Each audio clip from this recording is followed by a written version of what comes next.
Hello, Cancer! So this is your quick energy check para sa Sun, Moon, at may rising sign na to.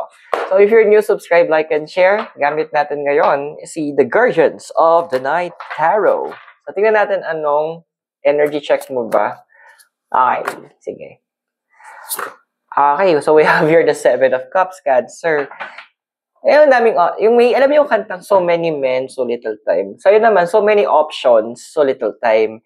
Paalala lang ha, hindi lahat ng options or opportunity na nakikita mo na pinapadala sa'yo is actually there to bless you. Hindi lahat ng binibigay sa'yo is makakatulong. Hindi lahat ng pinipresenta sa'yo ng sansinukob susuporta doon sa end goal mo. Now, the card is saying, evaluate. Kasi may iba dyan napadala as distraction. Bakit?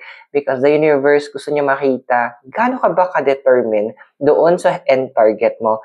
How are you, gaano katindi yung dedication mo para i-pursue itong bagay na to. So this is a time that you need to also review. Tama ba itong pinopursue ko? Or kailangan ko itong i-let go? There are things that are just consuming your time at kailangan ng bitawan. So I hope nakatulong yung reading. Those are for guidance purposes. Use your free will wisely. And don't forget to subscribe, like, and share. So I'll see you again very soon sa next video natin. Bye!